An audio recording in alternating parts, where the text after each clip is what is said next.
2027 मध्ये होणाऱ्या नाशिक शहरातील सिंहस्थ कुंभमेळ्याच्या अनुषंगाने नाशिक शहराला जोडणाऱ्या रस्त्यांचं आता आधुनिकीकरण आणि डागडुजीचं काम सरकारमार्फत हाती घेण्यात आलंय। दरम्यान हे सगळे रस्ते बाह्यवळण रस्त्याला जोडले जाणार आहेत, त्यामुळे बाहेरून येणारी वाहनं ही थेट शहरात जाऊ शकणार नाहीयेत आणि होणारी गर्दी देखील टाळता येणार आहे।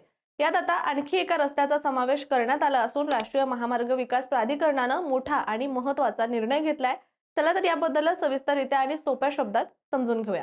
नमस्कार, मी रामेश्वरी आणि तुम्ही पाहताय कट टू कट। कुंभमेळा हा महाराष्ट्रातील एक महत्त्वाचा आणि धार्मिक एक सांस्कृतिक उत्सव आहे। दर 12 वर्षांनी नाशिक त्र्यंबकेश्वर येथे होणारा सिंहस्थ कुंभमेळा हा जगातील सर्वात मोठ्या आध्यात्मिक मेळाव्यांपैकी एक मानला जातो।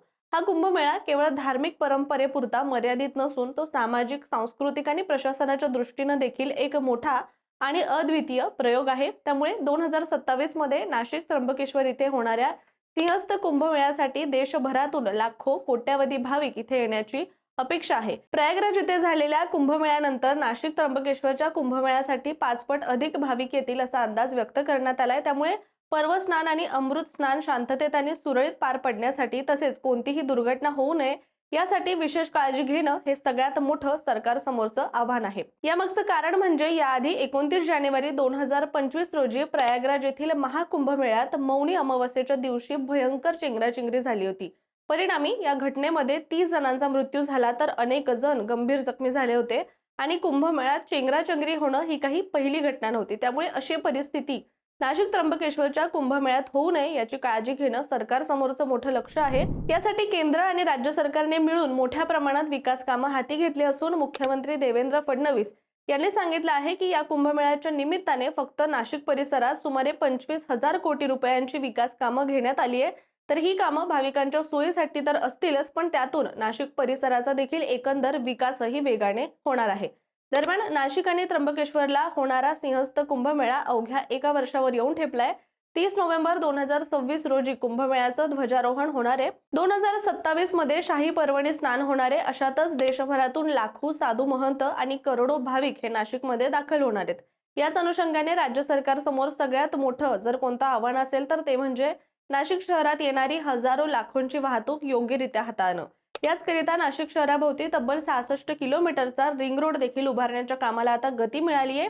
याबद्दलचा देखील आपण सविस्तर व्हिडिओ आपल्या चॅनलवर केलेला आहे, तो तुम्ही जाऊन नक्की बघा। दरम्यान नाशिक शहरातील रस्ते आणि पायाभूत सुविधा अधिक उत्तम आणि दर्जेदार करण्याचाच एक भाग म्हणून राष्ट्रीय महामार्ग विकास प्राधिकरणानं पेठ ते नाशिक या राष्ट्रीय महामार्ग क्रमांक 848चं चौपदरीकरण करण्याचा निर्णय देखील घेतलेला आहे।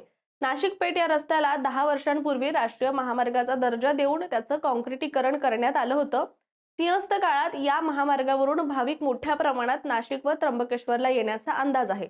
यामुळे या राष्ट्रीय महामार्गाचं चौपदरीकरण करण्याचा निर्णय केंद्रीय रस्ते वाहतूक व महामार्ग मंत्रालयानं घेतलेला असून भूसंपादन अधिसूचना जाहीर करण्यात आलेली आहे। त्यासाठी नाशिक, दिंडोरी व पेठ या 3 तालुक्यातील तब्बल 14 गावात जमीन संपादित केली जाणार असून चौपदरीकरणामुळे सिंहस्थ कुंभमेळ्याकरिता गुजरात मार्गे येणाऱ्या भाविकांचा प्रवास सुखकर होईल असा दावा देखील करण्यात आलाय। तर एकूणच 95 गटांमधील 7 हेक्टर क्षेत्र संपादित करायचं असून उपजिल्हाधिकारी दर्जाच्या अधिकाऱ्यांवर ही जबाबदारी सोपवण्यात आली आहे। हे भूसंपादन दिंडोरी तालुक्यातील 7 गावांमधील 48 गट, पेठ तालुक्यातील 6 गावांमधील 46 गट तर नाशिक तालुक्यातील 1 गावामधील 1 गट असं हे भूसंपादन केलं जाणार आहे। आता आपण एकदा नजर टाकूया की कुंभमेळ्याकरिता कोणत्या रस्त्यांचं रुंदीकरण हे केलं जाणार आहे। तर नाशिक आणि त्र्यंबकेश्वरला जोडणारे नाशिक वणी, घोटी त्र्यंबकेश्वर, नाशिक त्र्यंबकेश्वर, वाडीगाव वरे, दहेगाव, जातेगाव, तळेगाव, महिरावणी, दुडगाव, गणेशगाव रस्ता, पेठ, तोरंगण, हर्सुल, वाघेरा, अंबोली, पहिने, घोटी रस्ता, त्र्यंबकेश्वर, तुपादेवी, तळेवाडे, उमराळे, दिंडोरी, पालखेड, जोपूळ, पिंपळगाव, त्र्यंबकेश्वर, देवगाव, खोडाळा या सगळ्या प्रमुख रस्त्यांचं रुंदीकरण आता मंजूर करण्यात आलं असून या रस्त्यांची कामं लवकरच सुरू केली जाणार आहेत। याशिवाय या रस्त्यांप्रमाणेच गुजरातहून नाशिकला येण्यासाठी सोयीचा असलेला नाशिक पेठ हा रस्ता देखील तितकाच महत्त्वाचा आहे आणि यामुळे या रस्त्याचं चौपदरीकरण करण्याचा निर्णय केंद्रीय रस्ते वाहतूक व महामार्ग मंत्रालयाने घेतलेला आहे। या महामार्गावर नाशिक ते पेठ या महामार्गालगत एकूण 42 किलोमीटर महामार्गाच्या चौपदरीकरणासह आवश्यक ती कामं सुद्धा हाती घेण्यात आलेली आहे। केंद्रीय रस्ते वाहतूक व महामार्ग मंत्रालय हा प्रकल्प उभारणार असून त्यासाठी जमीन भूसंपादनाकरिता अधिसूचना जाहीर करण्यात आली आहे। याशिवाय कुंभमेळ्यात देश-विदेशातून लाखोंच्या संख्येने भाविक येणार असल्याने वाहतूक व्यवस्थेसह संपूर्ण पायाभूत सुविधांचं आधुनिकीकरण करण्यासाठी नागपूर इथे मुख्यमंत्री देवेंद्र फडणवीसांच्या आणि केंद्रीय रस्ते वाहतूक आणि महामार्ग मंत्री नितीन गडकरी यांच्या अध्यक्षतेखाली एक बैठक पार पडली होती।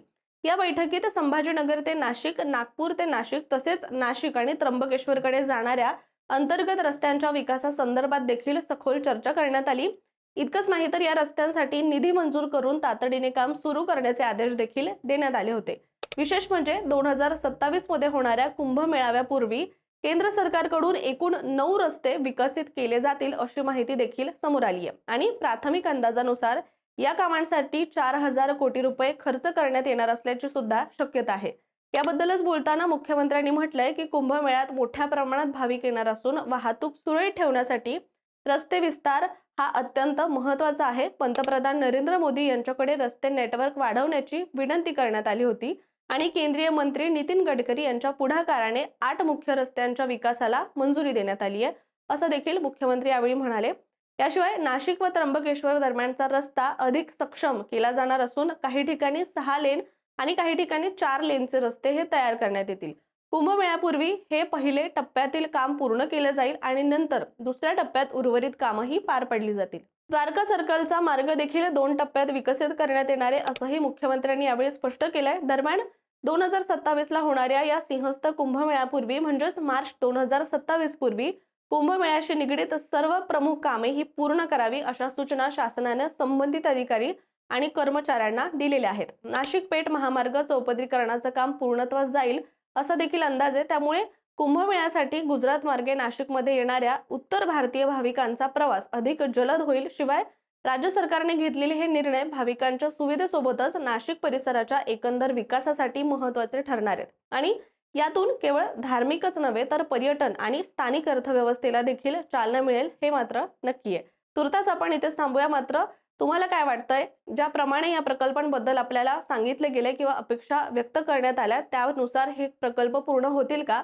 तुमचं मत काय? कमेंट करून नक्की सांगा। सोबतच तुम्हाला आणखी कोणत्या प्रकल्पाविषयी माहिती जाणून घ्यायला आवडेल हे देखील कमेंट करून नक्की सांगा आणि अशाच व्हिडिओंसाठी कट टू कटला सबस्क्राइब करा।